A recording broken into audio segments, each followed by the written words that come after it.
I never drove my truck, so I drive it down. Oh, no. So I saw that. I'm headed home. See, I was like, what's long? It's not like it for the bear. Did a video set up. It was on. I figured that out. Great sort of artist statement. Oh, yeah. Locked it.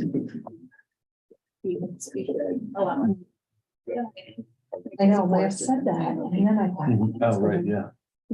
It was green. Doug told us the story that Yeah. in the Olympics, everybody had to I'm put glad their cars they did this too. because Yeah, me too. zucchini is so prolific Not using that if you didn't lock your car, Yeah. then you would open up and there would be this huge zucchini in That that. and rhubarb, oh, I know. I hate to see. So I have a zucchini about this big. Oh, just, I put it in his car. Are we waiting for Jasmine, Bonnie? If there's like a, We could start and it's, Okay. It wasn't like- One ask Zach too, is if it would be easier for somebody in the room to run the meeting so that he doesn't have to keep track of what's going on in here. That's totally up to you all.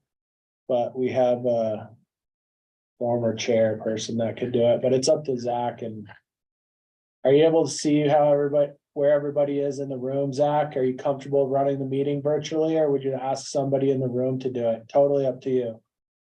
I'm fine, doing it, but if there's someone there and we think it might expedite this situation, then I have no problem with that.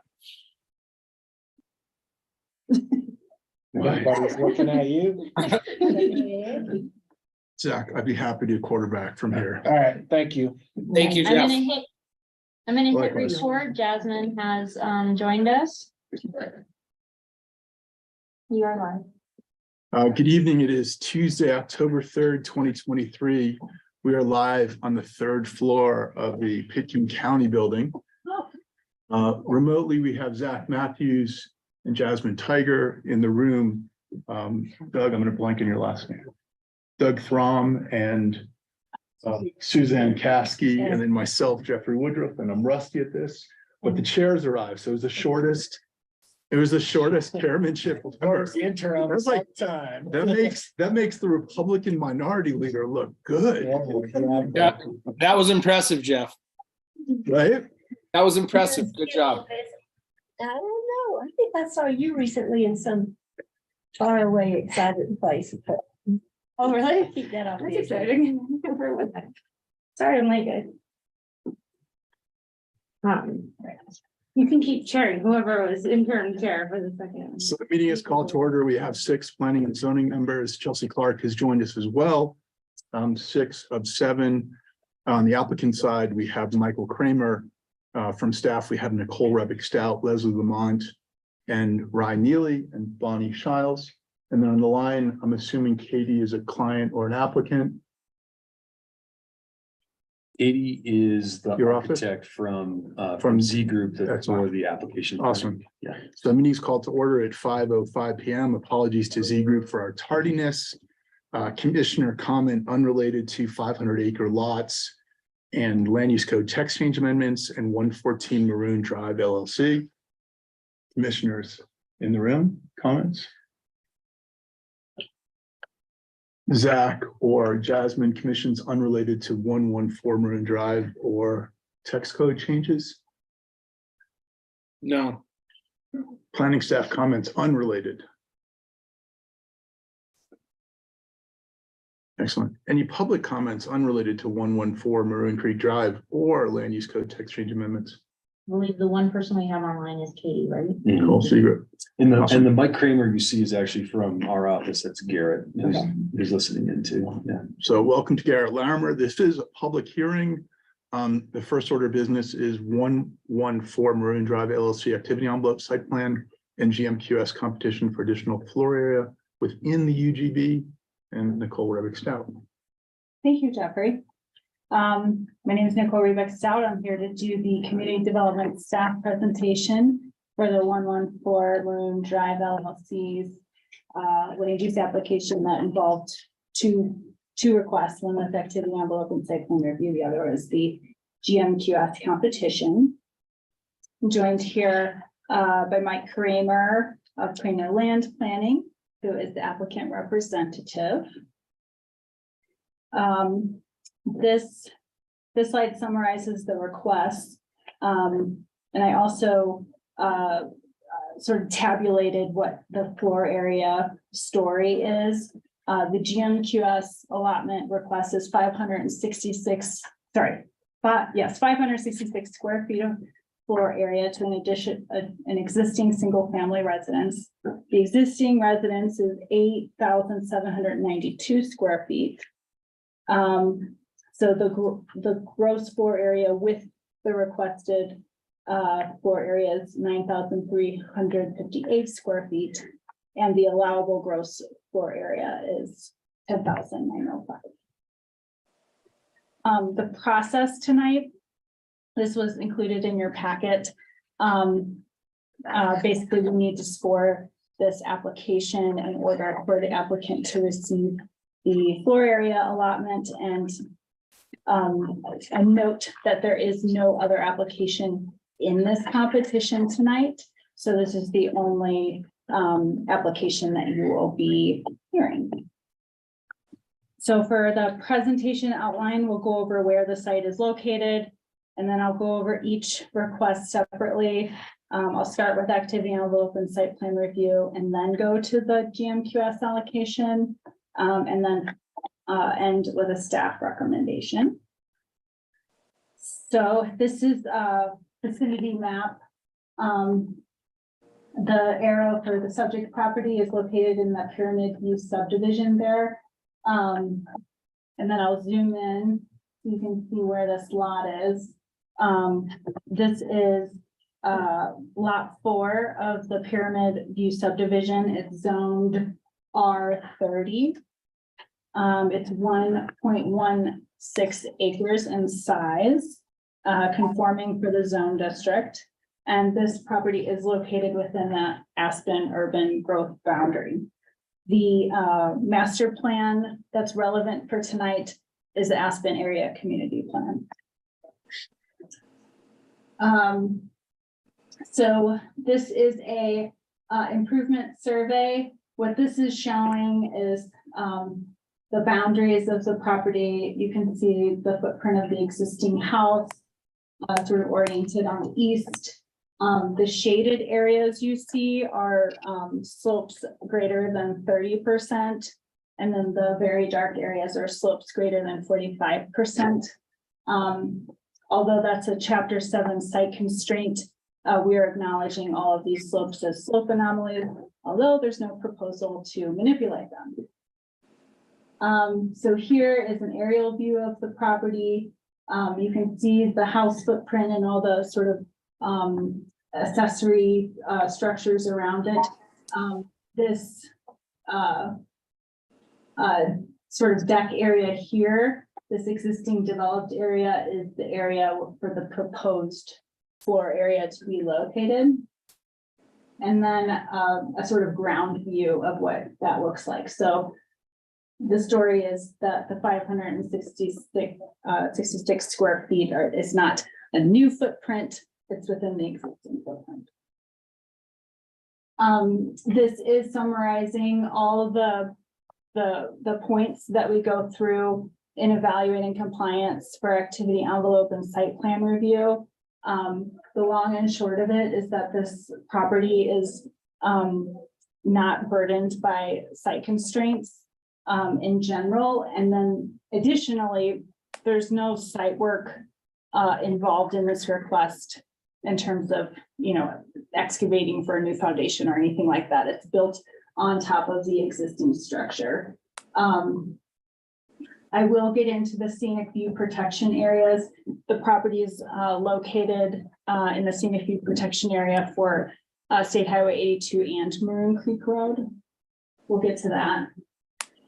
And then continue. These are other elements of the activity envelope and site plan review. A long list of hazards that just don't affect this property: floodplain, geologic, river, streams, wetlands, irrigated lands, historic assets, archaeological resources. But I did want to circle back to the scenic view protection area. This is a view from Maroon Creek Road. You can see this house. But the important thing for our code compliance is that the house is not breaking ridge line, which it obviously is not. And then the black circle you see is the location for where the addition will be on the house. And then I'm gonna flip to this slide. The addition is sort of where that guardrail is shown there. And if you just pan to the right a little bit, you can see this existing stand of aspen trees, which will provide a portion of screening this addition from Maroon Creek Road. And that's already on the property, so staff was not going to recommend additional vegetative screening for this project because of that existing stand. And then the other thing to note about activity envelope and site plan review, there is an unpermitted small shed on the property. One of the conditions of approval in your draft P&Z resolution is that shed is removed within 60 days. And then additionally, we would withhold recording the resolution for the allotment until demonstration of the shed being removed. How big is the shed? Sorry. That's a good question. Maybe 100 square feet. It's like a small office top shed kind of product. Yeah. There's no foundation or anything. I think in the end, it can just be picked up and hauled off. And Mike will talk more about the shed during his presentation. Sorry, it's okay. Yeah, it's okay. It's okay. So that's really the meat of the activity envelope and site plan review analysis. The next component of the presentation is to get into the GMQS commitments and scoring. So the applicant commitments are listed here. They're all financial commitments. Mostly because improvements to the site in terms of habitat and, you know, repairing, restoration or something just aren't an opportunity for this small of site and given its location. So the applicant team has proposed 4 different financial commitments in order to gain the points necessary for this allotment request. One is the Truscott Recycle Docking Station. There's an existing recycle at Truscott that's being proposed to be relocated to a better site with more capacity and e-bike capabilities. So an improvement to existing infrastructure at the Truscott location. The location is within the city of Aspen, and we've accepted that as a GMQS commitment under the trails and transportation category, adding points to that category.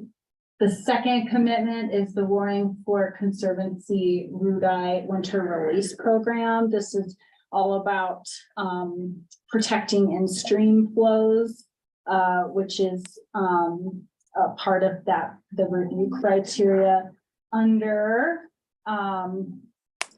water resource category. So this commitment has added points for the applicant in that category. And then the last 2 are each a creative bonus point. So the first one is the Aspen Fire Protection District Wildfire Community Action Fund. We've seen these in past competitions. This financial commitment will allow the fire district to do grant matching and provide resources for wildfire mitigation in Pickens County. And then the last one is Roaring Fork Safe Passages Prioritization Study and Mitigation Plan.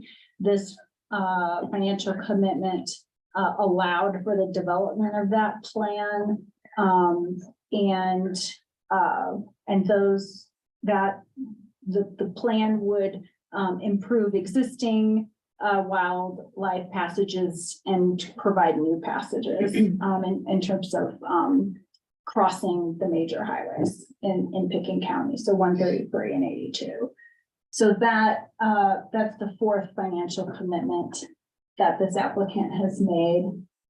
Staff scoring has resulted in 16 points without the creative bonus points and then 18 with those 2 additional points. The minimum score for consideration is 12 points. That's before creative bonus points.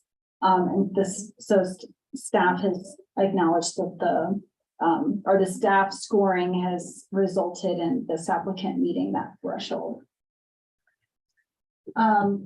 So staff recommendation is for this commission to approve the activity envelope and site plan review, and then also approve the GMQS allotment. And I think one of the decision points that you'll have is if you want to accept staff scoring, or if you would like to go through line by line and conduct your own scoring. So we can get to that part of the presentation. I'd like to hand it just quickly to Mike to do the applicant presentation and then do questions, but I'm happy to field any now. It's up to you. I don't know who's cheering. Is that you, Jeff? Jeffrey. Jeffrey. I like it when Jeff does. Seeing no commissioner questions, Mike, you have the floor. Okay. No, I actually have a question. Yeah. I'm new. This is the first time I've sat in this. The money that they're offering, is there a range? Do they say 60, we say 100? I mean, I have no idea how this works. It's just, where do these numbers come from? Can So you just makes the number up, or? The commitments are locked. In other words, Michael submitted an application with the understanding there may be multiple applications within the UGB, the Urban Growth Boundary.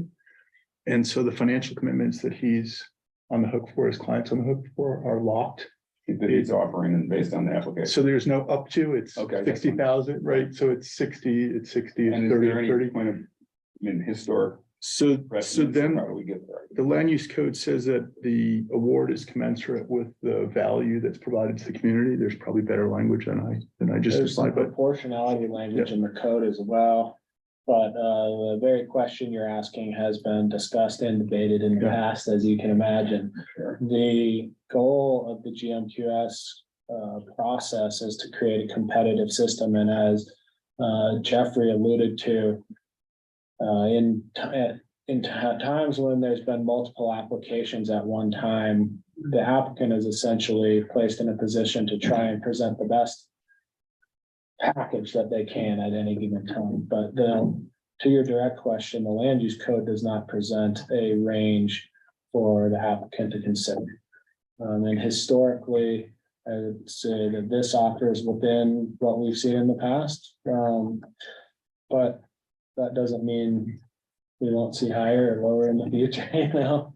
and So, I think the decision for this board also, in addition to what Nicole said, is so basically Nicole's going to score the project. Michael's probably going to score his own project in the same packet.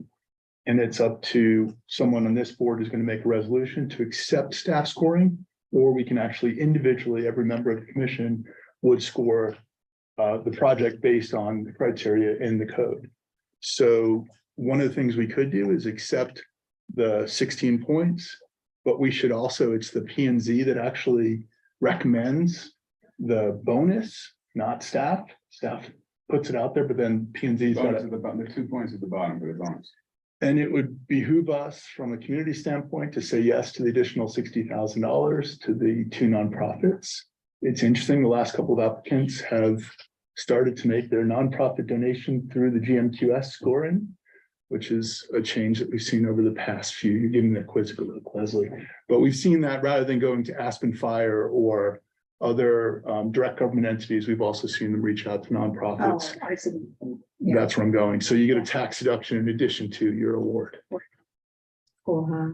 So, So I throw that out there as I see. an idea and an opinion. Yeah. Sorry, can I get ahead of one thing before Mike jumps? Number 7 on your draft resolution does not have the public notice content totally populated. But I have that information now because the affidavit was provided since the packet was published. So the applicant is meeting the public notice requirements. And then Mike brought to my attention that somehow there are conditions for a pond Yeah. in this resolution. As well. It's clear they grew Second legs story and just pond. walked in there. Yeah. So anyway, the number 5 conditions will totally be removed because those are not relevant. Thank you. Sorry, Mike. Wanted to get ahead of Leslie you. Lamont has a question. Just that conversation about the numbers and stuff. Applicants typically reach out and work with the entities that they want to make a donation for. And they kind of, what we look at as staff in the application is we look at, well, is someone making, is someone's financial commitment, you know, in like the WeCycle, is it in a location adjacent to this project? Is it something that this project would benefit from, this property or this neighborhood would benefit from? And we look at that as well. And applicants kind of go to those entities ahead of time because they have to, like Jeffrey said, you have to populate your application with that. Michael's that a good tee up? That was, I feel like I don't have to say anything. It's over. Other than comments about ponds, screening, anything else? Yeah. Fire protection you might want to touch on, because so it's the other interesting thing is that they're both the authorities that have the review power, but they're also receiving money. So it's interesting that they're both the referral comments, but they're also receiving money. I find somewhat.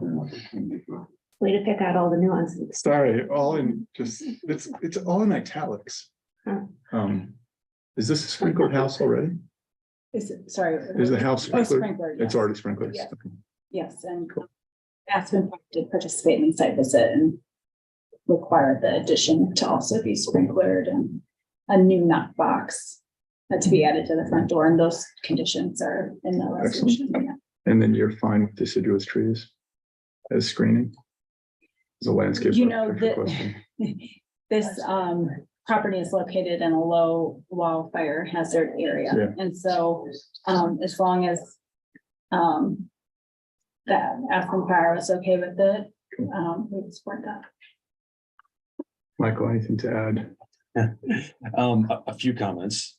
So Mike Kramer, helping the applicant 114 Maroon Drive LLC. The applicant's name is Kenny Fisher. Him and his family have been coming to Aspen. He actually emailed me. He said combined 50 years now. And he says he loves it here. He couldn't make it. His son is going to college, or at least getting ready to go to college, and they're doing school visits, and he just couldn't attend tonight, so I'll give his regards. But I have a really great looking presentation that looks exactly like Nicole's. So I'm not going to, if you'd like me to go through it, I'm more than happy, but I want to be respectful of your time too. We don't need to belabor it. Just a few comments. Nicole, could you just bring up your GMQS commitment thing slide? I just want to just roll through. Those are really the meat and potatoes of the application. There, as Nicole said, there's no opportunity to do on-site commitments for this property. They're not located next to a stream. There's no floodplain avoidance. There's no steep slopes minus the slope anomalies. So we started exploring areas outside of the property where we could do contributions. And we knew that when we started looking at this, that Trescott was a location for WeCycle, and Meert Mallory, who was a former P&Z commissioner, helped me work through that. Trescott actually has a WeCycle docking station in the interior of the complex over there, but it's temporary. And every winter they have to get rid of it because of snow storage. When they plow the snow, it's got to go away.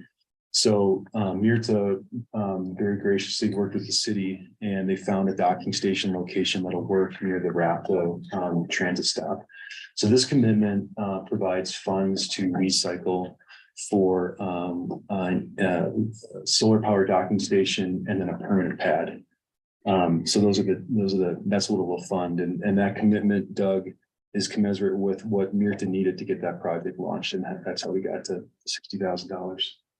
And then Roaring Fork Conservancy, this is a really neat program. They have a winter release program. I'm not sure if everyone knows what that is, but in times of low flow from December to, March before snow melt, when the frying pan is low in water, Roaring Fork Conservancy works with the Colorado Water Conservation Board. I might be saying that wrong. Ryan knows more than me.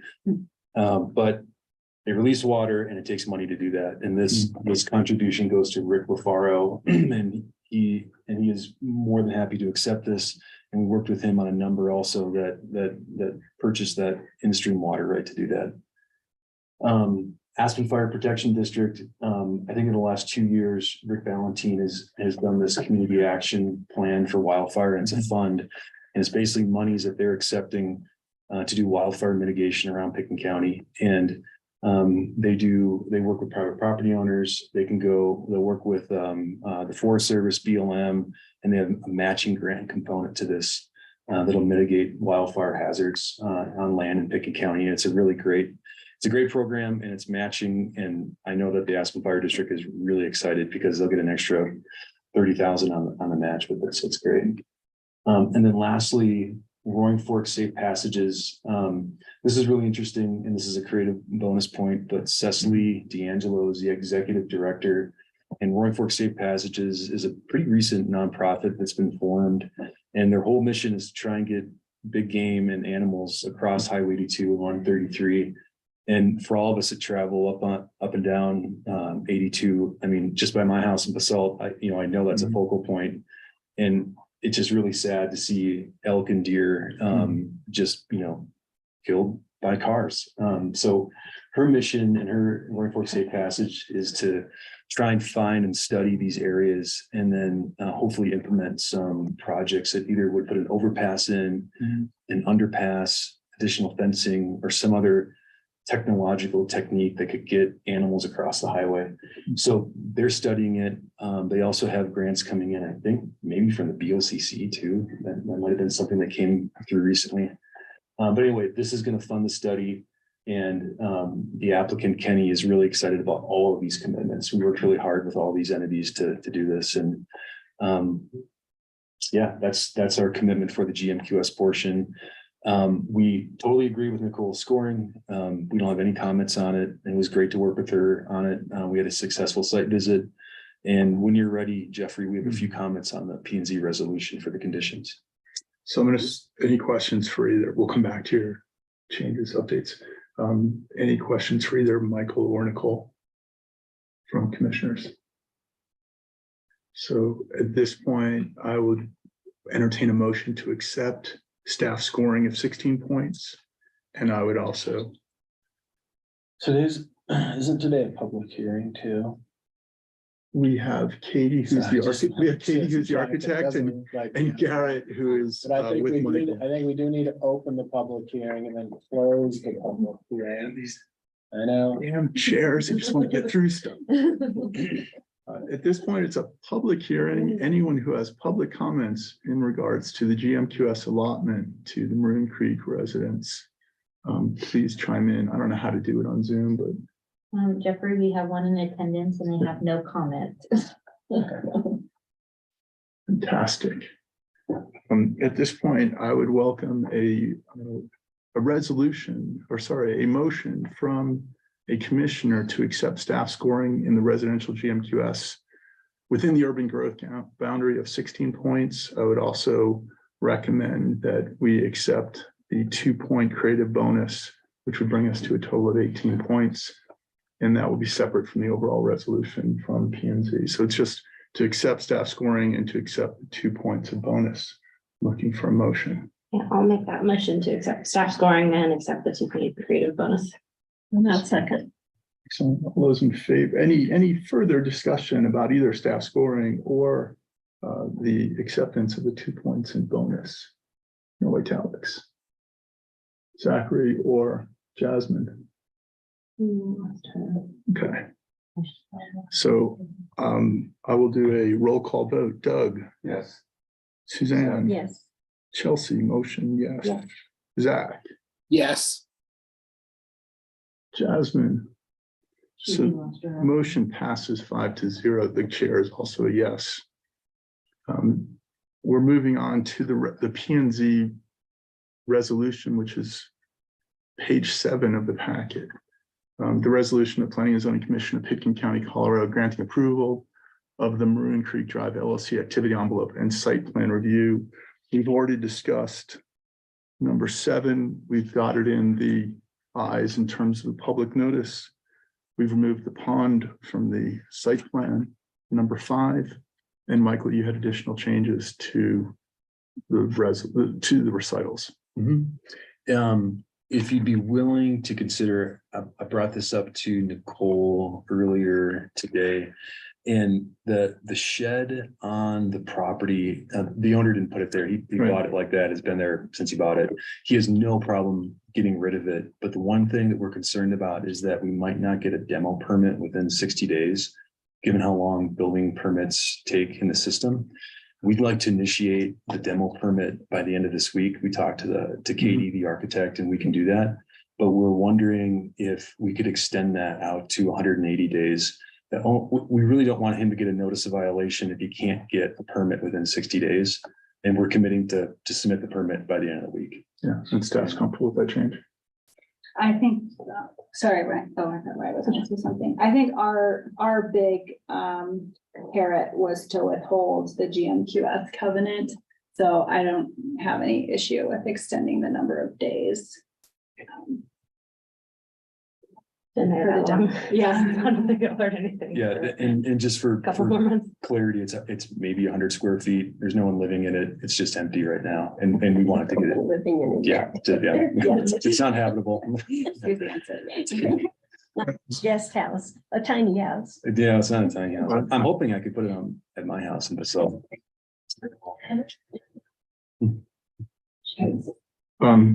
So that's changing condition 2B. 120, sorry, you had 120 or 180? I heard 180. I propose 180 just to give us some flex. Can we just give the building staff a shot clock and say they've got to get it done in 120? It was a joke. Sorry, that was a 5G joke. Do I hear 120 or 180? And then Jeffrey too, then just for clarity, was condition 5 for the ponds. I think you said condition 7. Condition 5 was struck, which is the ponds. And condition 7 was the P and Z notice that was Yeah, that was- properly noticed. Oh, recital, sorry, I misheard that then. No. Yep. Okay, great. That's it. Yes. Any further questions or comments from planning and zoning commissioners regarding the resolution in the packet? I'll make a comment. Just Please. coincidentally, I was just there. I run through that open space like once a week. And I've always thought it's a mystery to me how I know there's big houses back there. I've been to a few really nice parties in that neighborhood. And I like the people that live there, and I've never seen the houses, even when you're down in the along the river. You can't see the houses that are up against the Maroon Creek. And when you're running through there, I just took a bunch of pictures. Those houses are not in my pictures. They're practically invisible. So I think the way that the anomaly of the berms of the topography is a great way of hiding them, and I think it's excellent. So it's a great application. I think too, and I'm over there a lot also, on that property, that open space. Yeah, it's weird how you can only see that one ugly house that stands out, but it's okay. Doesn't bother me. Yeah. Oh, is that yours? It might be mine, Oh, sorry, I didn't mean to use it, but it is an odd looking house in my mind, but anyway. That's my comments on not being able to see the applicant's property. Did you want to introduce yourself? We'll make a belated public comment since we moved locations without noticing that we've moved to the third floor. Absolutely. My name is Jane Bacharach. I'm at 86 Maroon Drive. And I'm here because I think 114 Maroon Drive is to be discussed this evening. I don't know if it's already been discussed. We're mid-flight. I kind of, when the discussion started about the open space, I thought I might have gotten here somewhat on time. I just wanted to know maybe what the timing looked like, because it seems like there's two rather large construction projects that will go on in front of me and right across the street from me. And I just was here trying to glean some information. So Michael is representing the applicant at Mhm. 114, and then Nicole's representing staff. Okay. And so I'm gonna direct your question back to staff, and thank you for joining us. Thank you. And they can touch on the size of the addition and potentially, and then the architect is also on the line, so between the three of them, we might have good answers. And Nicole? yes, my name is Nicole Raybeck Stout, the Deputy Director of Community Development. I do not have information about the construction expectations for this project, so I'm going to toss you to Mike Kramer, who is the applicant representative, if that's okay. Great. And Yeah. is there a plan? Should I? Yeah, put my we eyes on should it? bring up the architecture plans, maybe. I'm mainly worried Yeah. about the height. Is it going up? You want me to? Yeah, if you want to bring up the application, Just. what is, okay, then, Please, yeah, yeah. but as far as. Sorry, it's, as much as this looks very formal, we would love to get your question addressed, so. Thank you. I'm Mike Kramer. I'm helping the applicants at 114 Maroon Drive. And the construction schedule, I don't think we've even got there yet. We still have a few more hearings to go through with the BOCC on this application. And I guess we'd ask Nicole when the schedule would be for that. But once those are complete, it's our intention to move forward with building permit documents. And then we would submit to the building department. And then we expect about a 10-month review process with the building department. And then once that's complete, we would hopefully begin construction sometime after that. So the real answer to your question is 566 additional feet. And it's over, what's the room that's. Let me show- It will come up momentarily. This is okay with Jen. Yeah. Yeah, if you zoom in, yep, there you go, on the south elevation.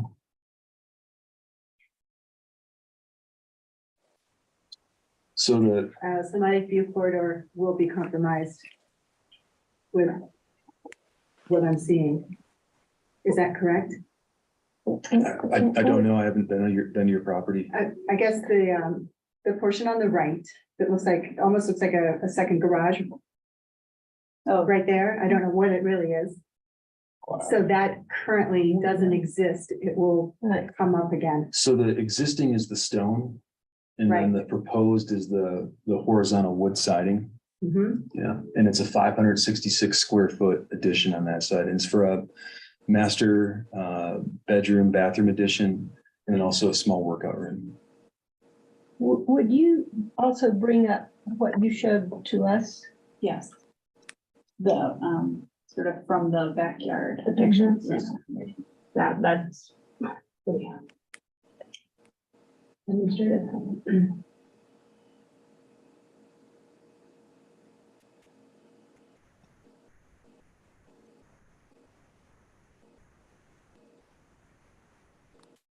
So this green area is, the area for the proposed addition. Mhm.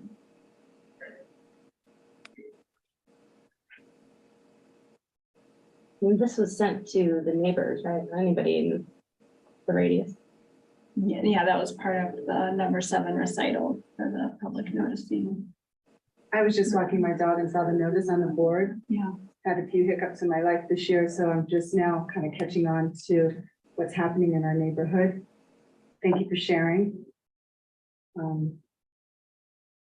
It appears that it will compromise what view we have left. I don't know how long you've been in town, but there was a little flat house there years and years ago. We called it the Flintstone House. And I didn't pay attention, and then this house was built. So I'm trying to be just a little more on top of things this go around. Or at least be aware. I'm not surprised.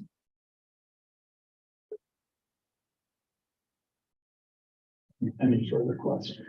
No, as a neighbor, do I So, do I have the right to say this really doesn't suit my property? Or is it every man for himself? so we'll try to address it, but I will also turn over to staff, which is, it's the appropriate size within the zone district. the square footage allocation that they're asking for is also permissive. Mhm. And from what you can see is it's also under the height of the existing roof line. So they're sticking to the 28 feet, I'm assuming to the midpoint of the gable. Mhm. So everything they're doing meets the building and the land use code from what we've seen so far. So from this approval this evening, it will go to the Board of County Commissioners. So you'll have another opportunity at public. Oh, sorry, the score will go, but he's also going to the county commissioners for. No, you're Do giving we me a have look. another process to the BOCC?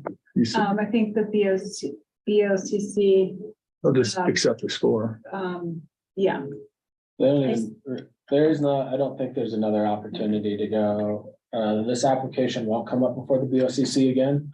The score will be forwarded to the BOCC, but you as a member of the public right now, Mhm. with your opportunity to provide public comment, may do that. And to the extent you want to express to this board that you don't believe that this fits in with the character of the neighborhood or any other objection you may have, I would express that to these folks. And once you've done that, the board will consider that, reaching their determination. Understood. I think I voiced my concerns.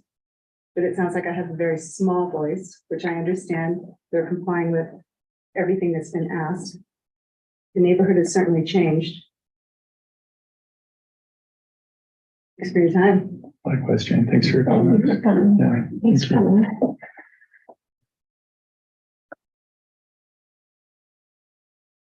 Any additional public comment?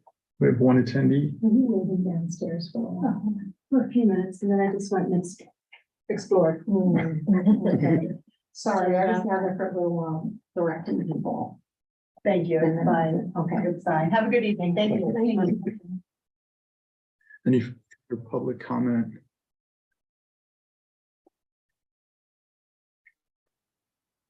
At this point, I would accept a resolution of the planning and zoning, or sorry, a motion, which would include a resolution of the Planning and Zoning Commission of Pitkin County, Colorado, granting approval for the 114 Maroon Drive LLC activity envelope and site plan review, which again is page 7.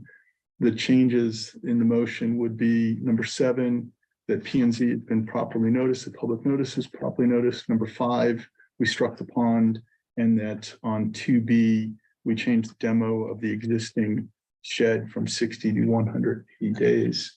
The rest is as drafted. I'll make a motion to accept the resolution of the Planning and Zoning Commission to, with the 3 modifications that Jeffrey just listed. The resolution of the Planning and Zoning Commission of Pitkin County granting approval for the 114 Marin Drive LLC activity envelope and site plan review. Chelsea's the primary, to a second. Yes. Excellent. Any further, thank you, Suzanne. Any further comments? Questions, conundrums? At this point, I'll do a roll call vote. Zachary, Yes. Jasmine, Doug, Yes.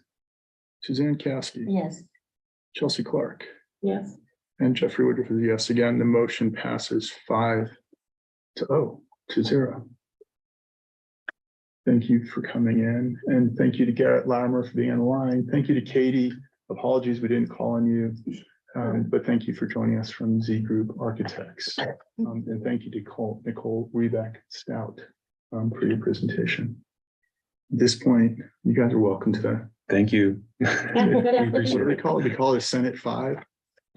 Sorry, that was a state joke. We do have one more item, which is a land use code text change amendment. Can I ask a question concerning the GMBS real quickly? So 5,000 square feet annually allocated to the GMBS process, and this is essentially 11% of it. How much of the rest of that 5,000 has been allocated this year? So he's only competing in the UGB. So there's a table in the urban growth boundary. There's a table, I think as of last time we changed it, so it's every 6 months we do awards now. Yeah, so It just changed. the application that you just reviewed was for additional floor area. Additional floor area is in a different bucket than new development. Additional floor area went in the UGB. Leslie is scrambling to find the total now. But there's only one application cycle for that bucket. If it hasn't been utilized, it doesn't roll over or anything like that. It's not 10 here. There was something in the documents about 5,000 square feet of utility. Mike probably knows the number off the top of his head better than I do. So I'm just curious about the community as a whole. I'm not civic project. I'm just wondering how much of that GMQS has been now used this year of that 5,000. Does anybody have any idea? We're the only one. You're the only one. Yeah, this is They're the the only, only one. Thanks. it's the only application that was submitted. Right. And the code doesn't roll over the floor area to next year, so 4,400 square feet is gonna get extinguished, Sure. not available for use. Not available for use in 2023, but it doesn't, it's still available in the future. There's no gross amount that can. If it doesn't roll over them. But I understand you can't use 10 next year, but there's. not- Oh, yeah, so next there's not- year. There's not a gross amount that you can't exceed. That's right. So it's not. This year's is not available for any future years, but next year there would be. Yeah, that's exactly right. In 2020, this board went through an exercise to amend the GMQS allotment system to reduce the available floor area available in any given year. Don't have the numbers off the top of my head, but it was say at least a 25% reduction in the amount of allotment available. The stated goal of that was to try and incentivize, or to maybe not incentivize is the right word, to have a resulting effect of having more competition in the GMQS application. And hopefully get better applications. Mike always does a really nice job, but that was the goal at the time. It is certainly a topic of discussion going forward, so. So do you want me to tell you so within the urban growth boundary, additions is 5,000 square feet, and the rural area it's 7,000 square feet.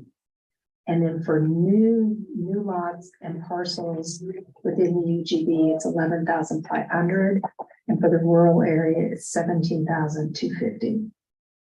And don't even ask about commercial. And then, That's on an annual basis. Yeah. and John Ely's land use code text change amendments that he just put through make it so that you can actually also use a TDR. For Most of, everybody goes TDR instead, as I understand it, but most people. but the answer was that TDRs could now be used again for establishing a new site as opposed to having to do lot splits and then land GMQS allotments. So that was the recent John Ely change. Thank you. Are you staying for land use action? I'd love to, but. Yeah. Have a good evening. Thank you. Drive safe. Thanks, Mike. Thanks, Zach. Yeah. So at this point, we have one more item on the agenda. It's a land use code text change amendment that we started 3 months ago, I think.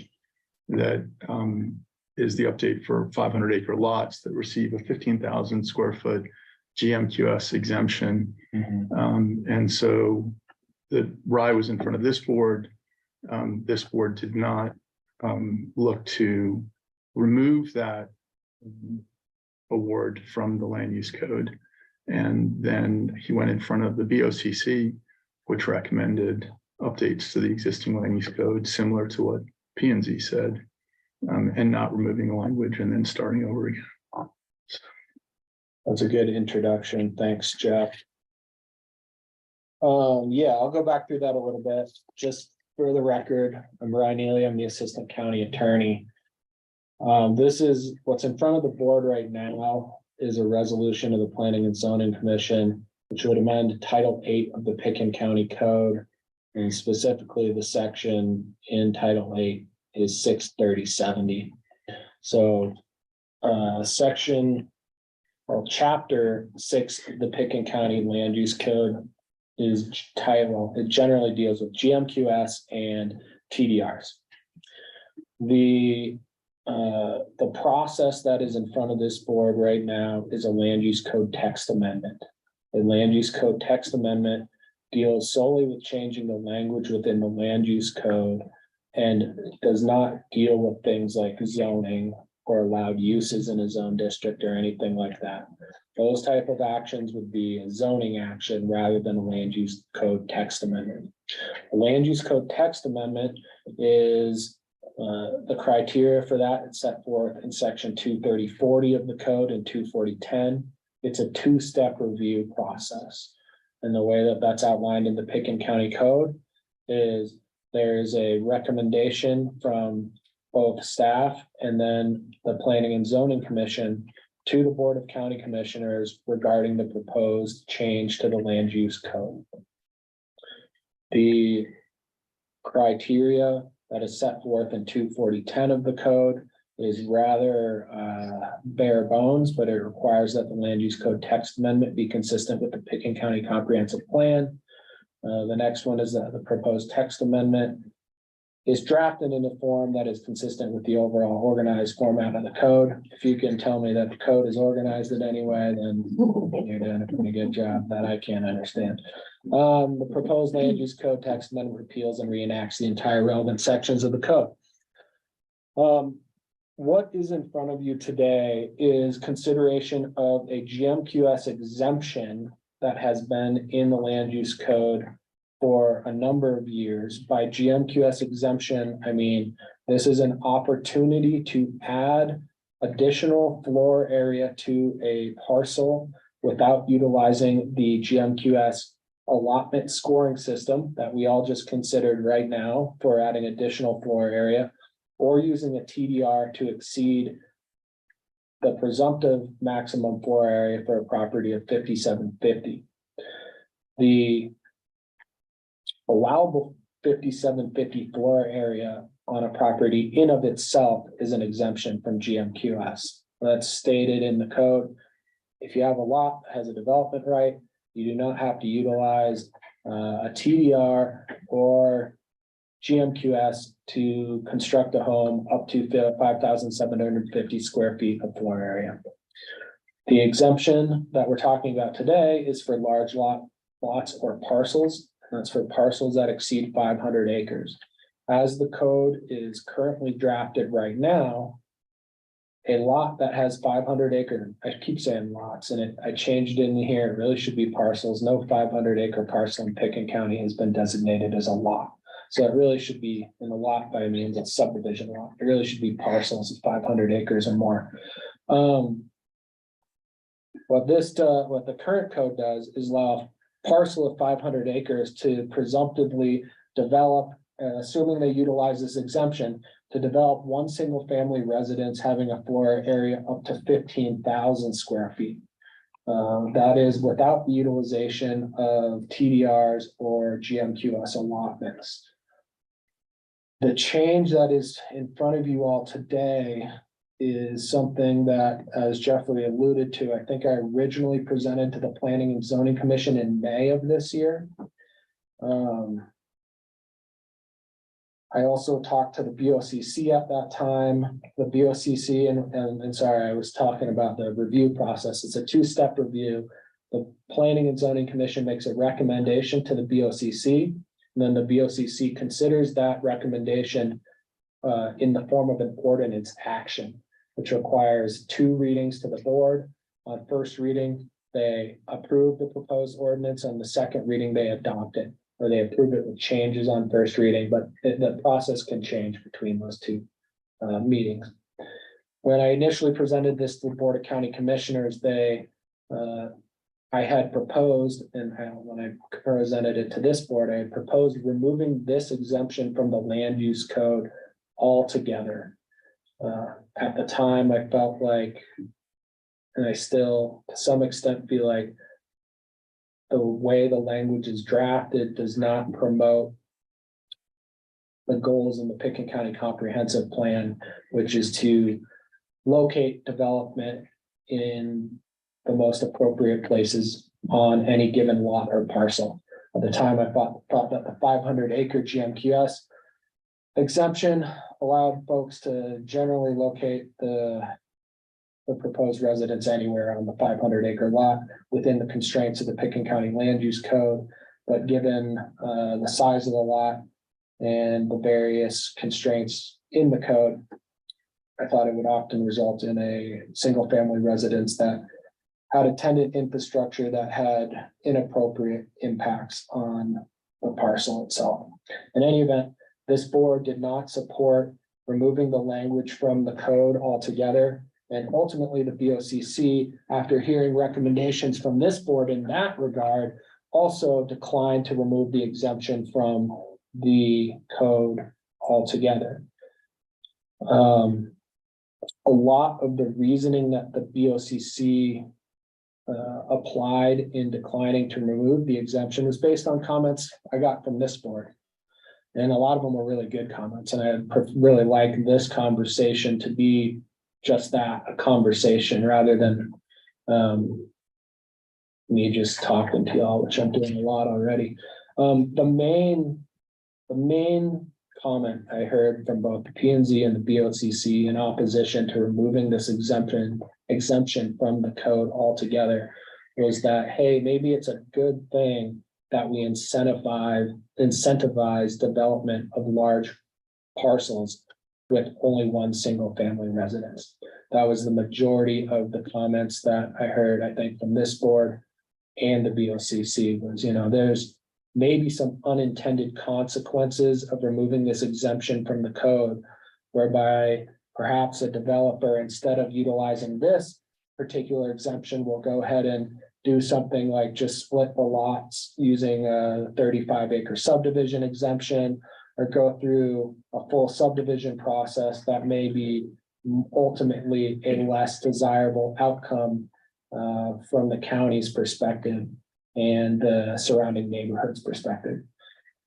So the direction I got from the BOCC at that time was, instead of removing this language from the code altogether, why don't you come back and propose some changes to it that would make it more palatable and provide the county with a little bit more flexibility as to whether to approve or deny an application to use this exemption. As the exemption is currently drafted in the land use code, the land use application, the attendant land use application to utilize this provision is an administrative review to the community development director.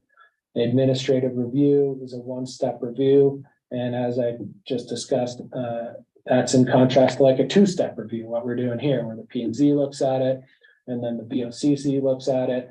The application criteria for application criteria for this exemption essentially required the applicant to merely come in and say, hey, I have 500 acres, I get to use this exemption. There was no attendant type of review. Ultimately, there would be the need to go through site plan and activity envelope and things like that. But in order to actually land this exemption or utilize this exemption for any given parcel, there was no comprehensive review of the proposed site plan and application beyond just coming in with a survey that says, hey, we got 500 acres, we want to use this. So the feedback I got from the board was really twofold. One was, would you bring forth an amendment that required a heftier review process? And the majority of the feedback I got was that it would be good if it was a discretionary review by the Board of County Commissioners. And the best way to do that is through a special review application process, as that's outlined in the land use code. So that is of two things that this land use code text amendment largely does. That is one of them. It says this review is no longer an administrative review, and it's a special review to the Board of County Commissioners. And the BOCC has the discretion to ultimately deny the application if they want to. The other thing that this land use code text amendment largely does is require an applicant who desires to utilize this exemption for their property to ultimately place a conservation easement on the property. Prior to this, there had been a covenant against further subdivision that was required. that just has less teeth to it than a conservation easement. Conservation easement is generally monitored by a third party. In this case, it'd be open space or Pickens County Open Space and Trails. And there's attendant documentation like baseline reports and management plans and things like that, that in my opinion, I guess staff's opinion, provide a greater benefit to the public at large through the utilization of this exemption. There's something I was I wanted to back up and be very clear. This exemption at this point really only applies to very few properties left in Pickens County. The two biggest ones in our vicinity of the Upper Valley are largely Snowmass Falls. At the top of Snowmass Creek, which I believe is about 560 acres. Maybe 620 acres. I could have that wrong, but any event, it would apply to utilize a GMQS exemption. And the other one in the Upper Valley, I'm going to call it, would be the monastery property. There is a large tract of land on the very western boundary of Pickens County that this GMQS exemption could also be utilized for. The impetus behind this is not related to any single property, but it's hard to consider this land use code change without keeping those properties in mind going forward. I also struck a bunch of language out of the land use code text that I had no idea what it meant, frankly. So I got rid of that. And I flagged a couple of points of discussion in here. That one that came from, and I'll open it up to questions because I'm going through a lot, but I just wanted to flag a couple of things before I stop. One is when I was looking at the allowable development that would be permitted utilizing this exemption. On a parcel of 500 acres, you're essentially allowed unlimited floor area for agricultural buildings. So I flagged that as a point of discussion. I know that there's been concerns expressed by this board and the BOCC in the past where there's some properties that are, because of their size, end up building some pretty sprawling and questionable ag buildings on the property. So that was one thing I wanted to flag. I don't know the best way to do that. I guess I'd take some comment from this board and then maybe ComDev staff on some upper limits for ag buildings on a parcel like this. And citing them maybe in a consolidated envelope or something like that. The other thing that somebody flagged for me today, so I haven't thought about it too much, is the idea behind this GMQS exemption was to create incentive for people to use it. And the incentive is to avoid our GMQS and land use process in general. The movement in the land use code right now is a lot of the counties going towards lower area caps for most of the zone districts. A lot of them will be at 5750. So this GMQS exemption wouldn't even be available for some of those properties that we just discussed. For example, the monastery, the Snowmass Capital Caucus has, through this board, the Planning and Zoning Commission has approved a recommendation to limit floor area in the Snowmass Caucus area to 5750. So something like the monastery, if they wanted to utilize this exemption, the way it's drafted right now, the exemption only allows you up to the max floor area in the zone district your property is located in.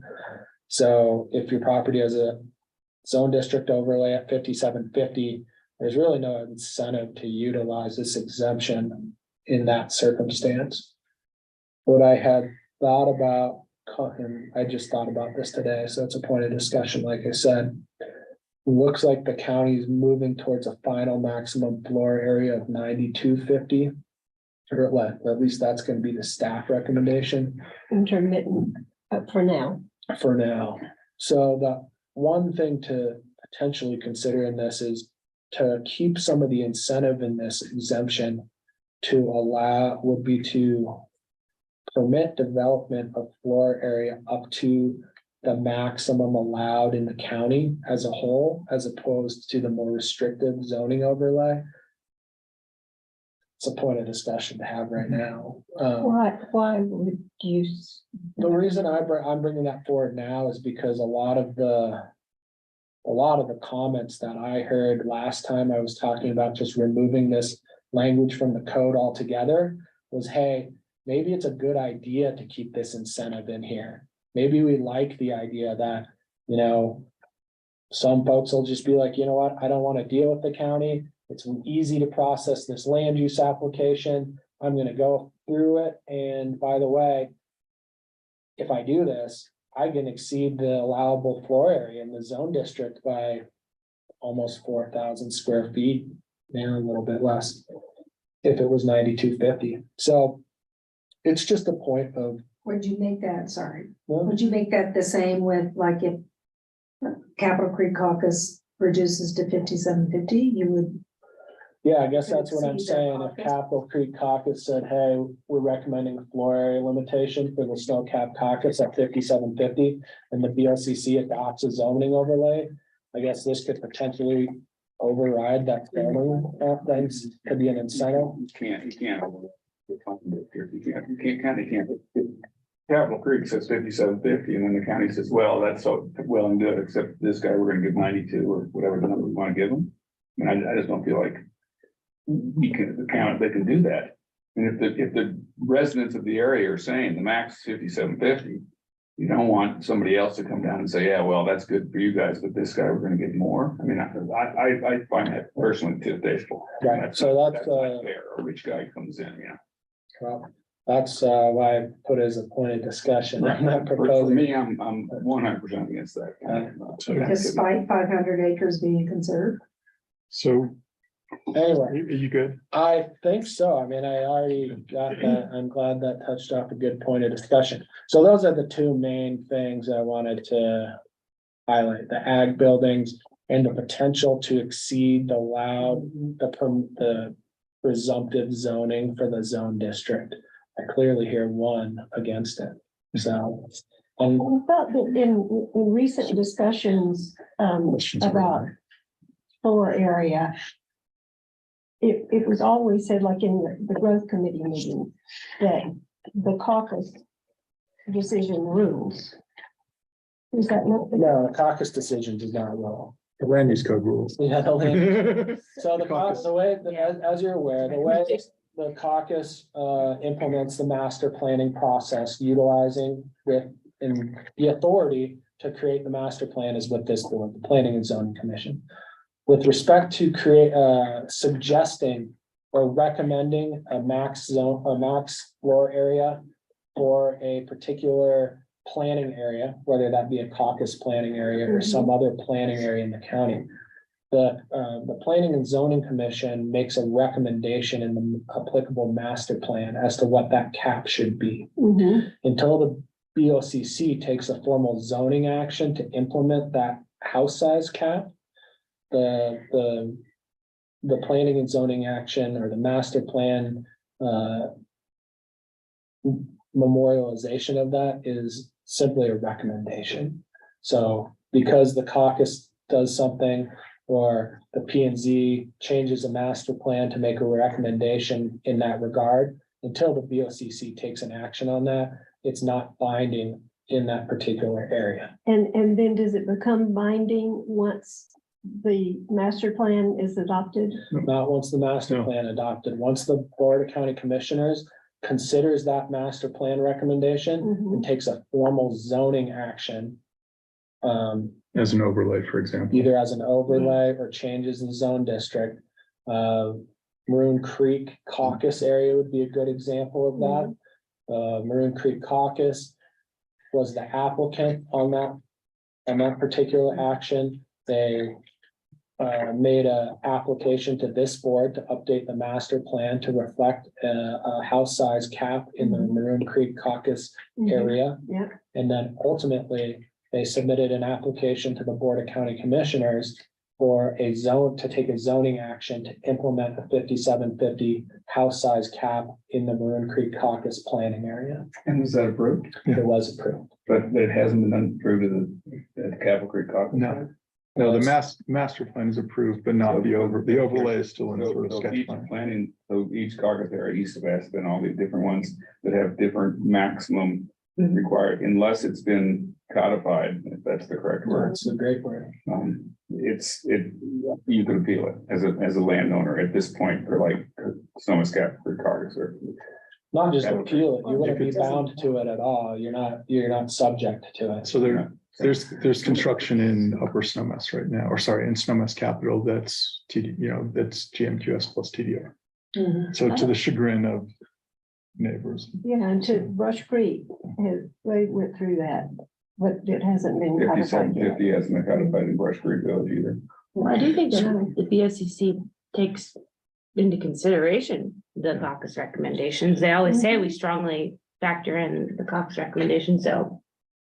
At least I was told that they do take it into consideration. They don't ignore it. Oh, they certainly don't ignore it, and I'm not aware of any circumstance where a planning and zoning commission recommendation to implement a change to the master plan with regard to house size, where that has not subsequently been brought to the BOCC and it been approved by the BOCC. So to the chair's point, it's a very strong recommendation when this board approves a house size restriction for a particular planning area, whether it's a caucus planning area or other planning areas in the county. If that application is diligently pursued to the BOCC, it has almost always been approved as far as I'm aware. I don't know any other to be the case otherwise, actually. So General questions for Rye, or there's basically 4 areas it seems like we need to discuss. And I'm going to add the 4th, which would be current state regs that just went through. So how do we fit in relative to 1255 and SB 35? Before you ask your question, you asked if we had questions. No, I was going to say, I think the questions are in like 3 buckets. Okay. Ag was 1, house size was 2. I would like to delve into CE and conservation easement a little deeper because I think some of the language is not there, and the 4th one is state. Are there other areas? So just this way, don't generally throw out stuff. Those are 4 buckets. Are there any other buckets I missed? I'm just on the subject we were just on with Brian. The way you have it drafted now, it doesn't contain some sort of deferral to the caucus area to limit house size, right? Because otherwise this wouldn't be used at all. So the way I have it drafted right now, and I realized that I meant to say in section A there, it should say final maximum floor area allowed in the county or the relevant zoning area. But then I did go on to say, for the sake of clarity, zoning overlays that have been, it's hard because of the way this is, but where zoning overlays have been established and approved by the BOCC, the maximum floor area shall be the more restrictive of the zoning overlay or the final maximum floor area permitted in the county. So for example, Maroon Creek Caucus is a good one, or I'm sorry, the Maroon Creek planning area. If somebody were to seek to utilize this on a 500-acre parcel in the Maroon Creek area, which I don't think there are any, but if one came to exist in the future, you'd be limited to 5750 as this is currently drafted. The way it's drafted is you defer to the existing zoning overlay that's codified, Correct. not to a caucus recommendation. Okay. But And, didn't you just say that then when it goes before the BOCC, they usually honor the caucus recommendations? Only if it has been codified through a zoning action of the BOCC. Well, it just strikes me that there's only 2 properties that qualify for this exemption, and they're both in 3. Yeah, sorry, go ahead. I didn't mean to interrupt. That's okay. I just. So it's only relevant in one caucus area that doesn't have this codified, so. Right. It's actually 2, right? 'Cause Actually, right now is all 3 properties that have enough acreage to utilize this exemption. None of them have a BOCC zoning overlay that would limit floor area Okay.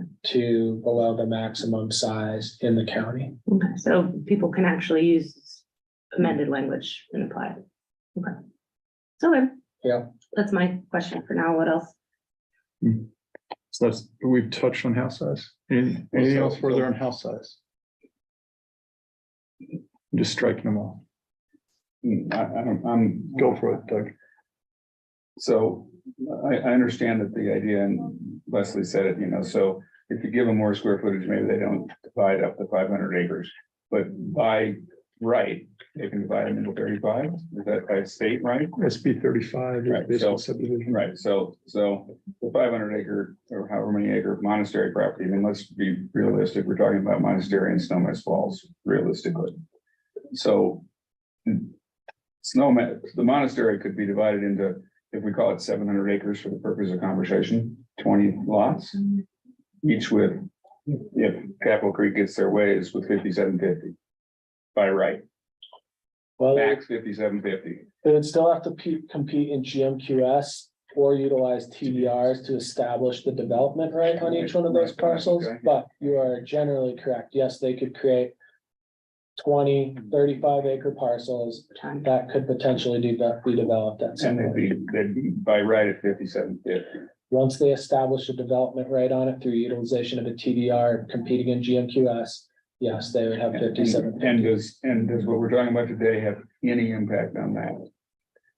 Only Other than the fact that we might give them a credit, give them incentive to avoid that process. this would have no bearing on somebody's ability to utilize the 35 acre subdivision exemption to carve the monastery up into 35 acre parcels.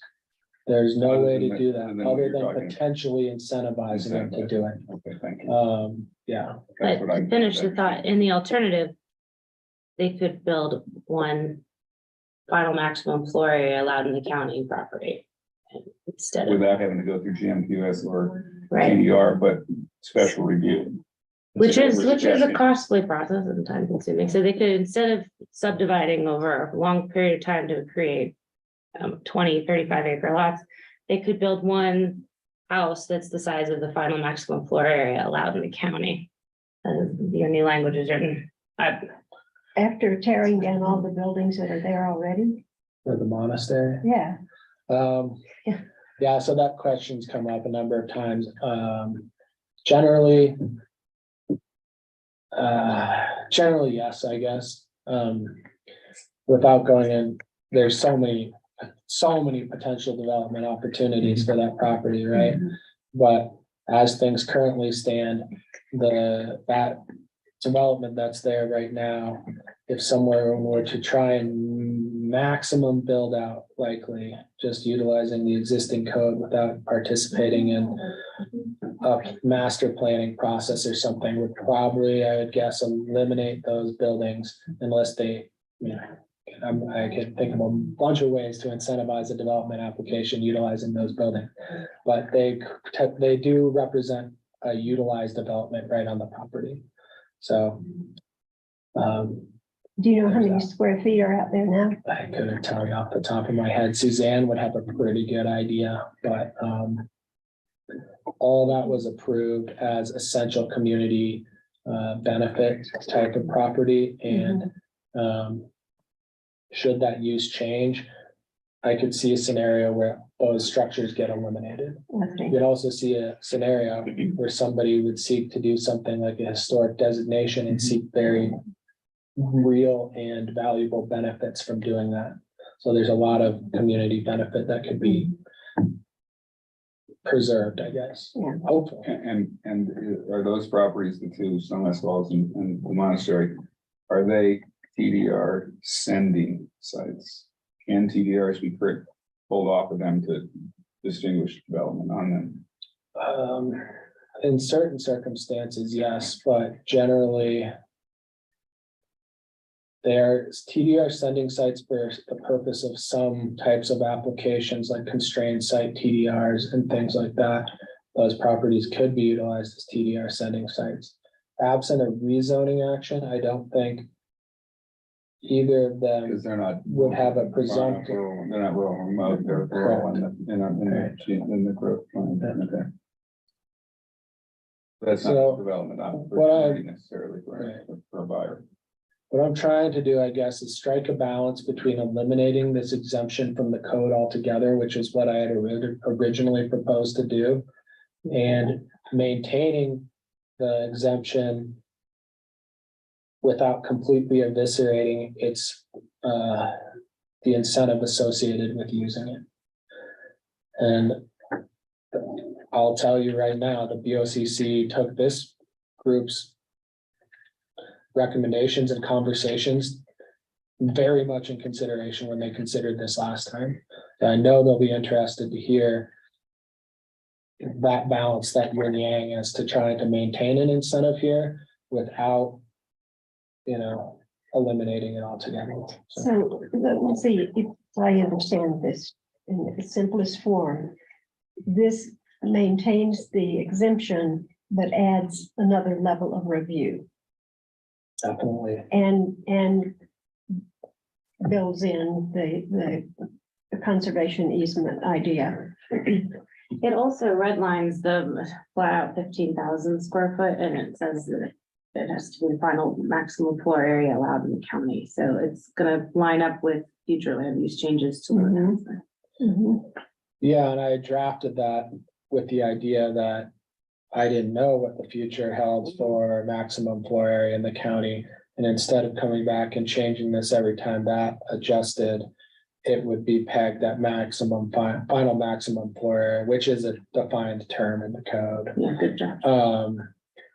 So that was the idea with doing that. If the maximum floor area remains 15,000 feet in the county, then that would be the allowable exemption utilizing this provision in the code. Well, with those things in mind, I'm inclined to say yes. The question of unlimited square footage of ag buildings, I'm interested in, but I don't know how I could come up with the number, but you mentioned that maybe staff could. Fair enough. Yeah, I don't know how I don't know what an appropriate number would be. We have ratios, I think, associated with, and maybe Nicole or Leslie. Ratios. We have ratios based on, or maybe it's not a ratio, but as we get, I think 5 acres have a certain amount of floor area for exempt Yeah, ag. exemption. Once you get above 5 acres, there's a certain amount, and then you hit a certain threshold where it just becomes unlimited after that. I think it would be sufficient for this board to either express a displeasure with the idea of having unlimited floor area in a circumstance like this, or saying something like we'd want the ag structures to be clustered around the main development, or some kind of expression as to whether, and I don't think it's appropriate perhaps to have just unlimited ag structures spread all over a 500-acre parcel like that. Doesn't make a whole heck of a lot of sense if ultimately you're trying to preserve the larger landscape. So, Yeah, and it starts at 160 acres. 160 acres, it's unlimited square footage for farms. Well, that's a quarter, and 500 is less than a full section. right, And I have farm that's 2,000 acres. We got a lot of ag buildings Yeah. spread out. And Okay. there's probably one building per 160 acres on my farm. Yeah. Then you need at least one. Does that make sense? yeah, and there's a reason it's drafted like that. That's what input I'm looking for here. The idea of clustered is very appealing to me, to protect more of the outlying areas and how you come up with the ratio of the numbers. And if it's actually is ag, it's kind of more difficult, but still clustered. Sure, I am with you, and I think one way that I had thought about this in my mind, which also somewhat addressed some of my prior concerns that I'd expressed about unlimited extension of utilities into some of these larger parcels, is when you place the property in a conservation easement, ultimately, as that conservation easement is being drafted, you're going to need to define things like activity envelopes. And whether the activity envelopes are necessarily all clustered in one location, I they at least would be defined ahead of time, at the time the approval is ultimately granted. And one thing that's built in here is that the conservation easement shall be reviewed by the Pickens County Open Space and Trails Board of Trustees, which shall make a recommendation to the BOCC regarding whether to accept the conservation easement. My rationale behind that was kind of twofold. One is, with any conservation easement comes an attendant expenditure of funds and staff resources that ultimately need to be utilized by to maintain, to monitor, all that kind of stuff, to come in, to finish off the transaction, to make changes to it in the future. And the Open Space and Trails Board is ultimately responsible for the expenditure of that bucket of funds that's generated through the open space and trails tax. So that was one rationale I had for the Open Space and Trails Board to review and recommend accepting that. The other was to provide an additional check on the ultimate development plan that was in place. The Open Space and Trails staff has a very qualified group of people that are very experienced in reviewing development for environmental impacts and open space impacts and things like that. Also keeping in mind that one of the missions of the Open Space and Trails Board is to maintain ag and to support ag and things like that. And I do think they have historically done a really good job of balancing the need for something like Chelsea was saying, hey, this is a realistic place to have a barn. This is 2 miles away from this other barn and we've got livestock out here and we need an equipment shed or whatever it is. I think they can Or make it. fuel. Yeah, exactly, or fuel, exactly. With, hey, but also let's not, have a party barn out here that's connected by a gas line and a frickin', overhead electric, whatever you can get. But the conservation language will prevent that anyway, and it'll take care of it Exactly. itself. That's Yeah. the idea. Could you add that adjective to the land use code? Frickin'. Sorry. Gives it some life. I know. Anyway, Away with the F word. So to go back to the ag question, I'm hearing two operable words, maybe one would be going back to Doug's cluster, but I'm also hearing proportional. And then clustered would solve the just building a barn in Greenfield, which we've seen multiple opportunities in the Snowmass Valley as well as Castle Creek recently, where they've chosen to build in green space rather than brownfields. So, and I could pick on Windstar as probably a great example of, there's an existing building, it's scraped, it's no longer commercial. We put a barn in the middle of John Denver's open space, and it might be proportional to the size of the hay operation, but it certainly isn't the best spot for a barn, right? It would have been where the existing office building was, where it was already site grading and drainage was already taken care of for 20 years. I'm not picking on them. I'm saying that's what we're trying to fix in applications going forward. So clustered and proportional seem to be operable rather than saying it's 1,000 square feet per, I don't know. There's something about that hay barn at Windstar that is proportional to the overall operation, but the location is not what the neighbors or the community desire. So how do we improve that through this land use? I think is everyone comfortable with discretionary review? Does that, from a planning standpoint, does that dot the i's for what? Special review to the BOCC. Yeah, I'm just sort of looking at you for the turnabout, like it was a couple of years when should it have been a couple of years? Is this the right review process? Like if you're writing land use code, I'm asking staff, is that the best use of your time relative to what we're looking for as an outcome? Like if we already know they could build 15.5, are we going to sit and debate what's in the land use code? And I'm kind of making fun of debating TDRs when, so it became a very subjective Right. conversation. Sorry. Does that make sense? Yeah, fine. Yeah. So I'm looking at staff saying, are you comfortable with RISE drafting of the text as well? I would look to Leslie. I think that turnabout example is a Yeah. good one to point to, and she's sort of so intimate with that. I mean, like, do you think that level of review? Special Is review appropriate. defined, right? Special review is a very clear definition. I'm worried about the applicant having children, multiple children during the application process.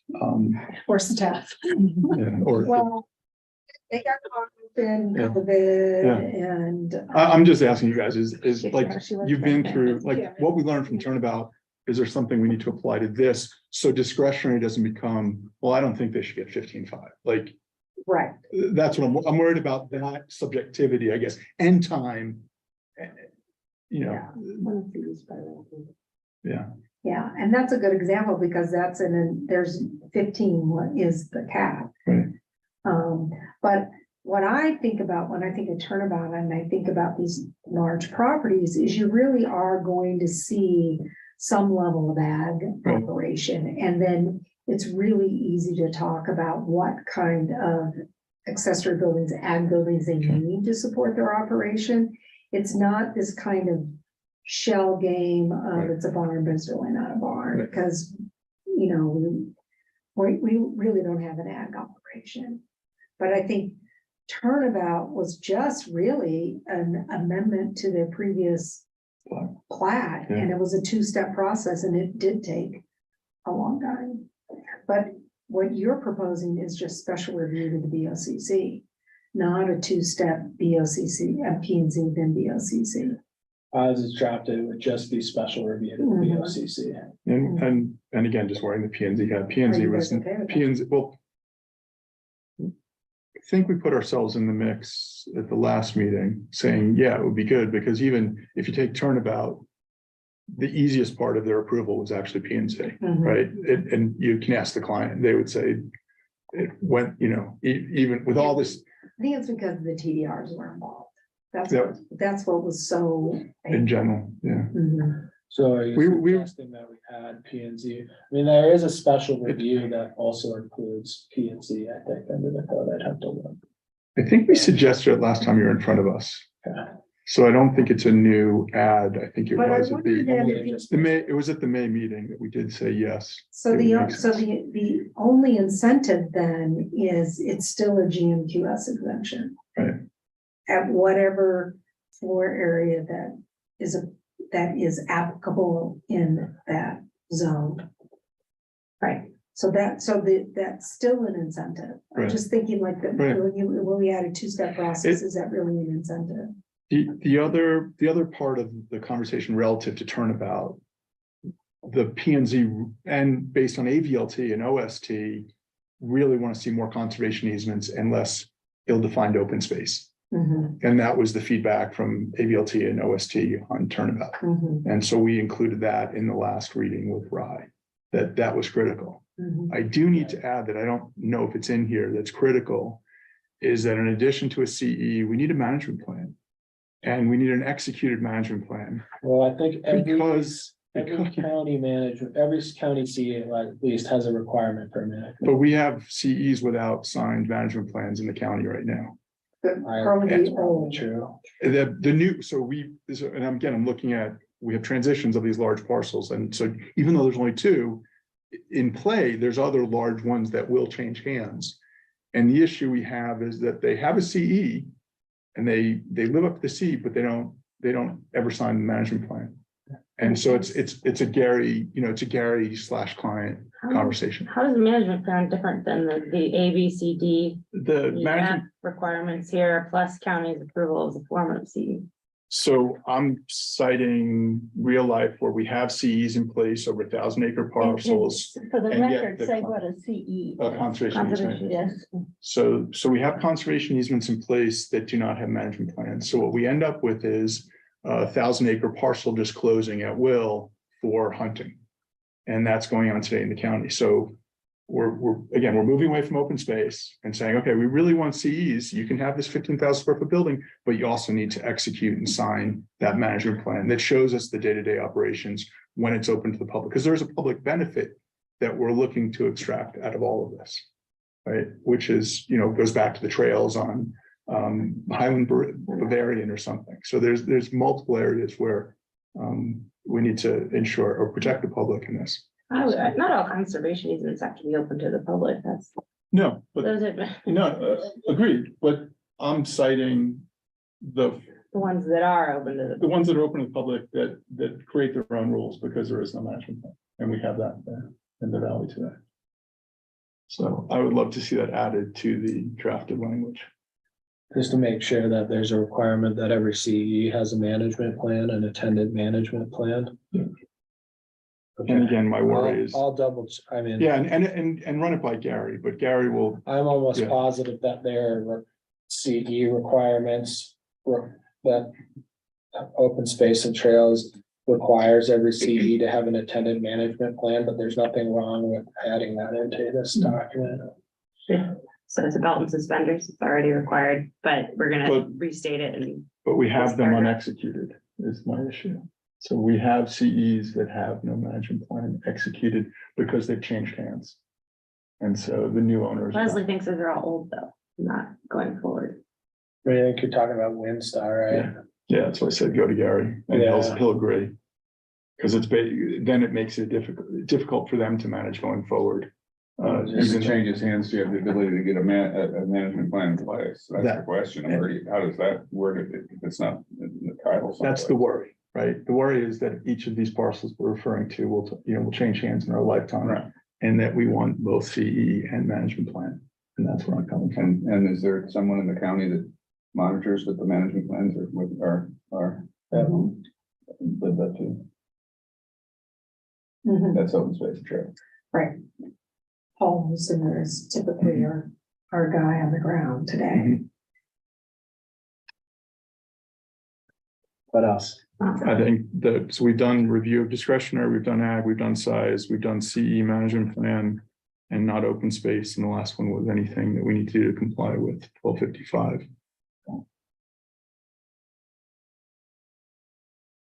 1255, So growth controls. yeah. Preemption by politicians known as policy.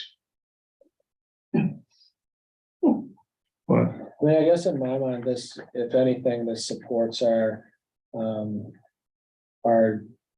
overall contention that our growth management system does not necessarily run afoul of the mandates of 1255. This gives somebody an immediate out from our growth controls if they want to pursue it. So I guess I hadn't really thought about this too much in the context of 1255, although it's hard to not consider anything in our land use code in that context right now, but if anything, just like, and you all saw Ely's recommendations about TDRs, that is a way, I guess, to buy your way out of growth management, which, provides, or at least bolsters our current position regarding our growth management system. I think this too says if you just want to apply for an exemption here, you don't need to have anything to do with our growth management quota system if you don't want. So. Zach, anything else we need to discuss with Rye? Cool. Thank you for unmuting and shaking. I guess staff, Bonnie, Nicole, Leslie, anything else you'd like to see out of this land use code text change? Anybody else? Commissioner, I don't think you should mess with the agricultural buildings things, because I think it'll take care of itself. It would be unwise to ruin your chance at a good application under special review by also showing on your plans that your accessory or your agricultural buildings are gonna be connected through a web of infrastructure that doesn't make any logistical sense for an actual livestock operation. I mean, an ag structure, even though it's exempt, would still have to meet our constraints on the site. Mhm. In any kind of location. Right, it's a problem that takes care of itself. which would include, wildlife habitat.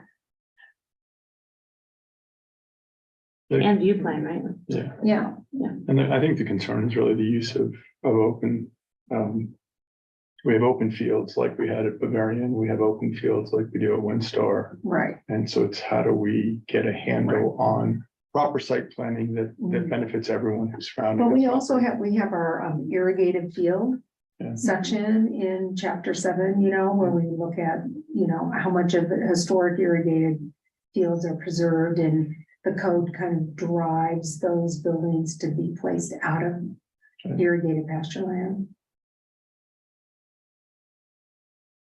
Right, anything else we need to touch on? I think my question is, if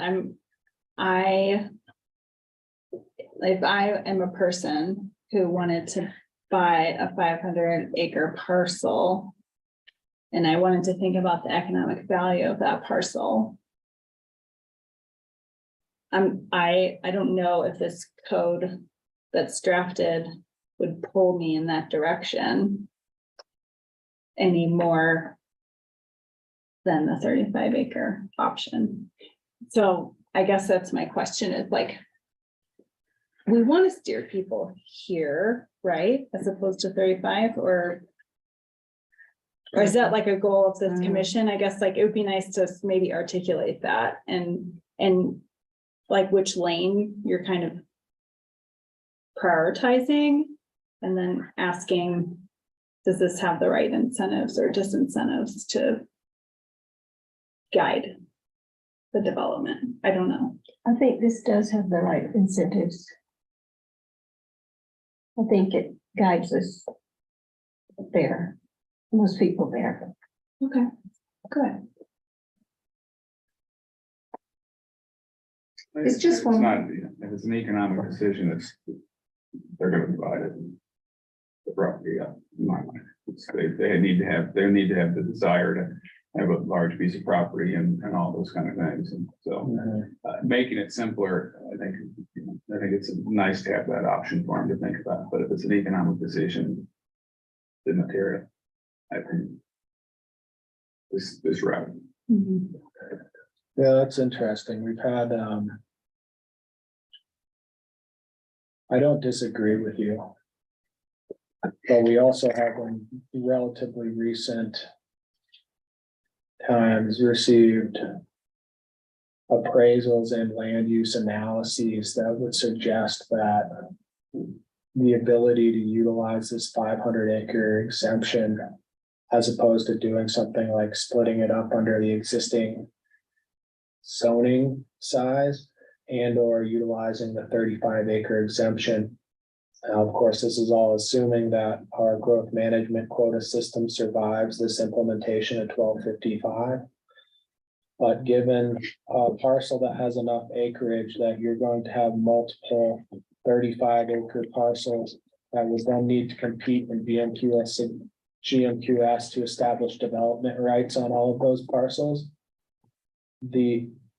There's a point where the economic incentive for somebody is outweighed by the expediency of utilizing this exemption to create something like the monastery, where you could potentially have like 7 500-acre lots, all with a 15,000 square foot property there. I'm admittedly not a developer. I'm not a financial analyst, but there is a point where that return meets somewhere. I don't know where it is. But for that really that really high end buyer, there's some level where it's the expediency and the ability to utilize this exemption has some level of value. It's really hard for me to define that quantitatively in a dollar amount for you right now. But it does exist to some extent, and that's why I don't want to completely rob it of the incentive, but there's no doubt that you're correct. Somebody who wants to look up maximum build out of something could utilize that 35 acres and spend a number of years landing development rights on it. And fighting the rest of the caucus. Well, and there's that too. So, it's an interesting discussion to have, and I don't think there's a right or wrong answer really, so. So at this point, do you have what you need to go to the board? Do you have answers to your remaining questions? Are there any updates to the resolution that we want to codify before we go to resolution?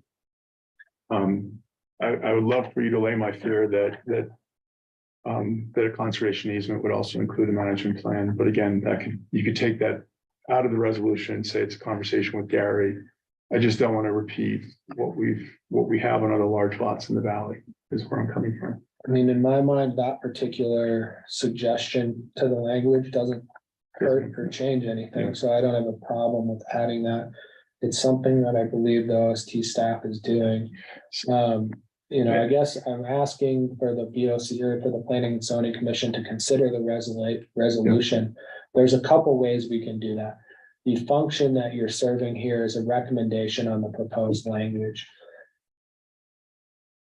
I don't need you necessarily to change the language here if you don't want to. If you feel very strongly about it and want to make an amendment to the resolution and the language in here that makes sense, the other way I can handle it is the Planning and Zoning Commission recommended approval of the language as proposed, but in making the recommendation, they included a list of considerations that they wanted the board to consider as they're looking at the BOCC I could ordinance. easily vote for that second. Because I've got a lot of things here. And I can go through most of them. Of course, we just talked about the management plan thing. We have the conversation regarding final maximum floor area in the zone district in the county versus the applicable zoning overlay. I think I certainly heard Doug's position that he didn't think that was appropriate. I think a lot of the other board members also expressed that opinion, but there was also at least some consideration for the idea that maybe allowing maximum floor area in the county could provide incentive to utilize this program. I don't think I need to have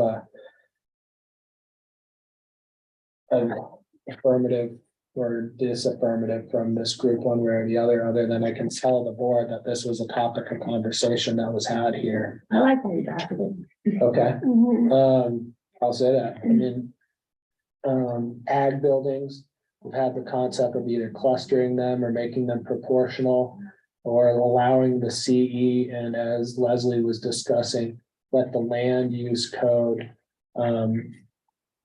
govern or try and specify to the best of its ability where those items could be located, or I'm sorry, where those structures could be located. I think we also talked about the ability for the conservation easement to at least put some bookends on that on the front end, and that perhaps made the group feel more comfortable with not placing an overall limitation on the amount of ag square footage allowed on the parcel. What else am I missing here? I think that's most of them. Give you discretionary ag size. fisheries and administration Z is a as a review. special review. That- Because sometimes we, with the process versus, like, we make it easier for the applicant because we vet them first. So I think could be helpful to have us, but it also could be another 6 months of, time and energy for the applicant. That's when we do it. P and Z can not agree, but I think Turnabout it benefited Turnabout to go through P and Z. It was almost like the dry run. They then go in with, we had P and Z review and approval. And it's properly vetted, and I don't think it added, in terms of the overall time for the approval, it was probably less than 10% relative to the BOCC approvals.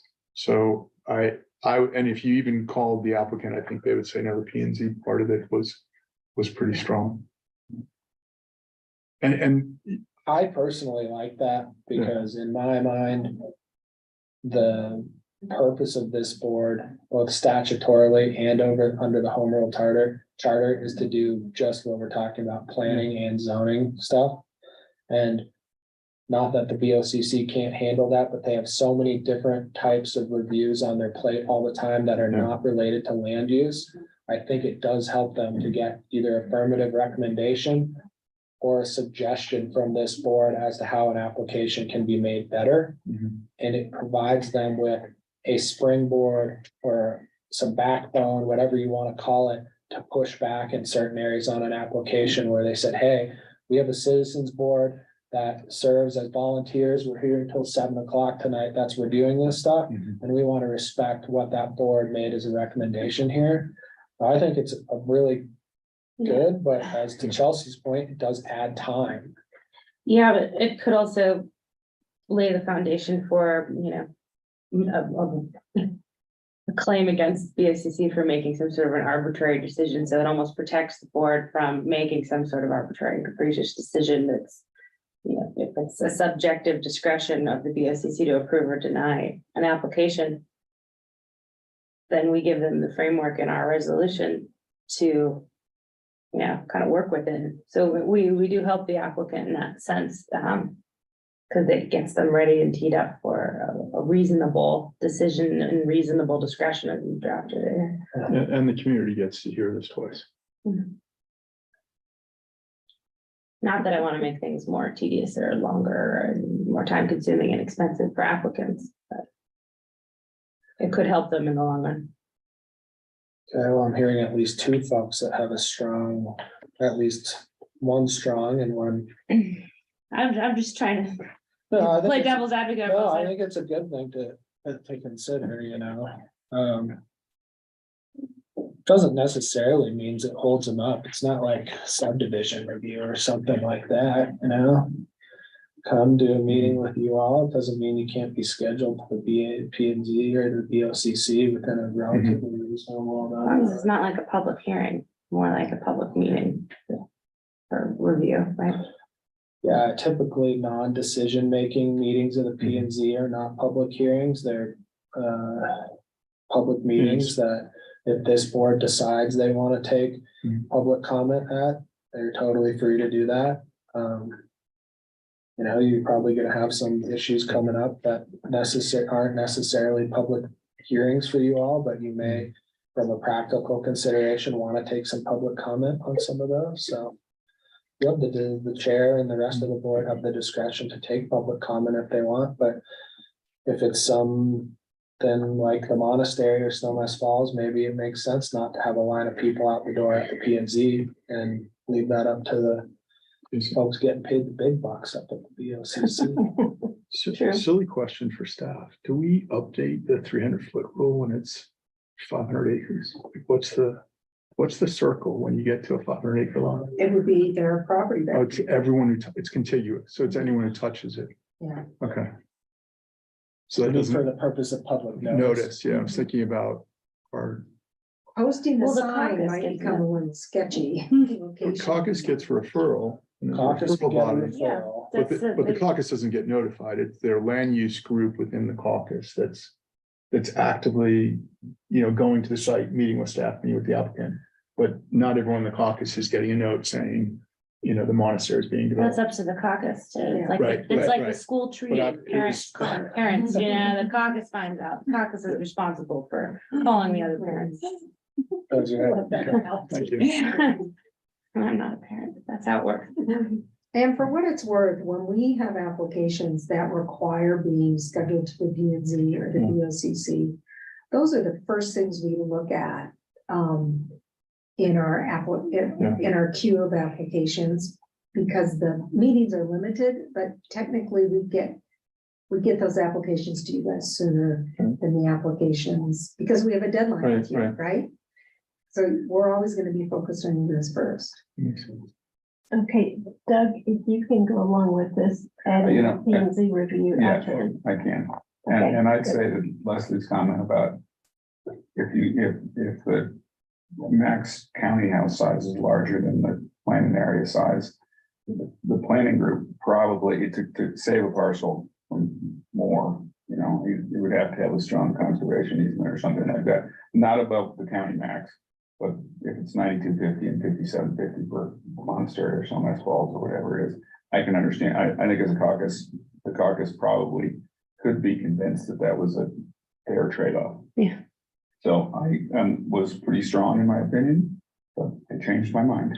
Because it is very convincing. Well, I guarantee it'll be a point of discussion with it. And it was actually Suzanne on Friday before she left town to go down to Gunnison, who was reviewing what I put together last week for you all. And she said, you know, have you thought about that this might remove the incentive for doing it? And I said, I really hadn't.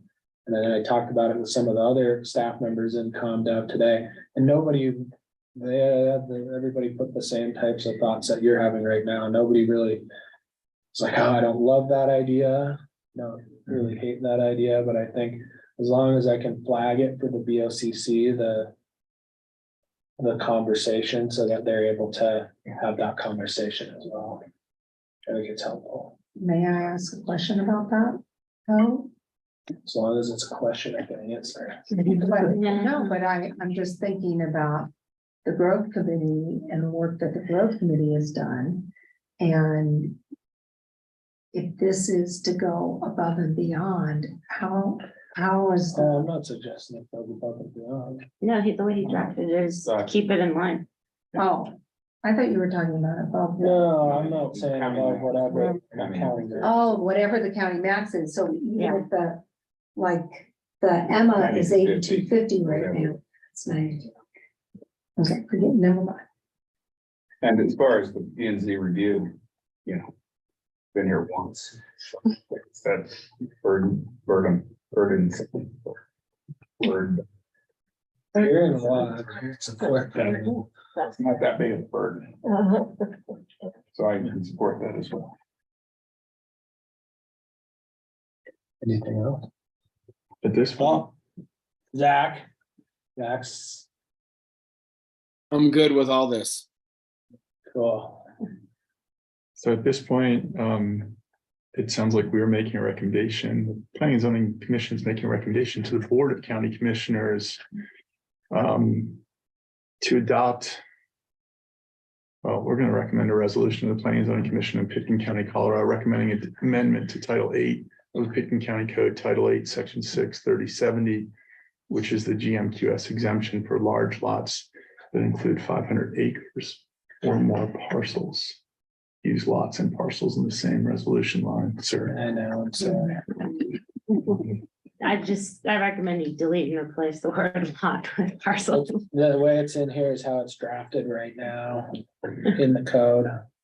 But I agree, it should be parcels, 500 or plus acre parcels.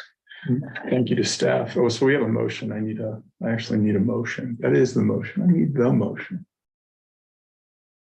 I'll move. I'll second. Any further discussion? Zachary Matthews, we have a resolution of the Planning and Zoning Commission of Pitkin County, Colorado, recommending amendment to Title 8 of the Pitkin County Code, Title 8, Section 6, 3070 GMQS exemption for large 500 plus acre parcels. How so do you vote? I vote yes. Excellent.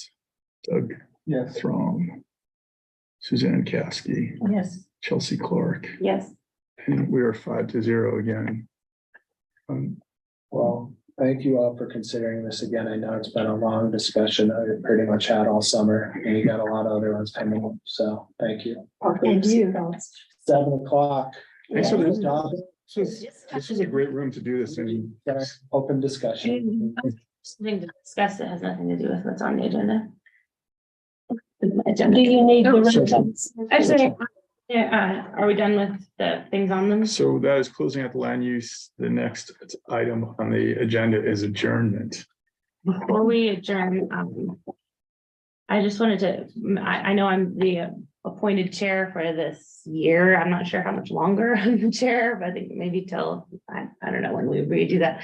But I just wanted to let everyone on the board know that I'm going to be out of town a lot this fall. And potentially, I'm always out of town in May to go to my farm, and I'll be traveling a lot. So I just wanted to apologize for that, but I can't really avoid it, and also take your temperature on who wants to continue chairing in my absence, because I don't think it's fair to the members of the board to have a chair that's not in the room. And I like being in the room because then the conversations are better. It's just, I won't be here a bit. I'm here a lot, actually, and count the days of the year, and I'm here about 65% of the time. And we just don't happen to have meetings while I'm here, and then it so happens that we're gonna have a full schedule all fall, and I'll be gone all fall. So is our vice chair, Zach? Yeah, Zach's vice chair. Will you be the- I chaired the last one and I have no problem with chairing the meetings. I'm the vice chair, so I can do it if I just need a heads up. Yeah, So that I know that I'm gonna be chairing, and then I'll be there and I'll be semi-prepared. Cool. Good. we all just do our best. Okay, because I don't want to diminish the quality of our meetings, and I think it's a lot better if the chair is in person, so I just wanted to say thanks for letting me be a part of the leadership, but I don't have to be the leader unless, especially if Zach's willing to step in. So, Yes. thanks, okay. Well, then I'll see you guys by screen for the foreseeable future, but if I happen to be in town, then I'll come to the meeting. So great, well, Do you we have probably. a 17? Yeah, I'll still be Yeah, participating so, and very active, but I just so this, so the happy. 17th actually has 2 items, and then November 7th. 17th is Ellen and Ellen. Yeah. And then Nicole, you're back with Gurbaz. Is it the story pulls up? Is that what I'm seeing? in Watson Divide? This is a subdivision and they're not doing site plan right now. Okay. And that's Gervais. I can say Gervais. Gurbaz, Uh-huh. like Gerbil. Gerbil, uh-huh. Is it, who's building on Watson Divide? It's an old family in town. It's the last one. Oh, behind, it's a barn, Is it? it's a barn. It's like the story Is pulls up. that the Gervais Oaks? No, it's the barn behind Aspen Village. Yeah. That was all part of that, a much older subdivision. Before. Yeah, that's different. Okay, sorry, I And then you confused. guys have the Redstone Castle. Yeah, oh, and it's a burden for you too, because you have to like juggle it. Is that- You know, Redstone, so it's good on here. Redstone Castle is December 5th. And I think we should do a site visit. Don't you, Niels? Yeah, Yeah. before Another it snows the 4th time, yeah. Yeah, so I've been working with Glenn, figuring out when to do site visits just for staff. Yeah. But, maybe we combine that or something. It's really the exterior. Mhm. But if you want to make it a whole day, we could get into the interior if you want. Oh, my gosh. I'll rent a room and spend the night. Let me talk to Glenn about that and start to. You guys. Sure, that's right. Thank you all. Really appreciate it. Thank you. It was a good digestion of all of our comments to be OCC back up. Thanks, everybody. Thank you, Zach. Thanks, Zach. I second the chair. All in favor of adjourning. On time.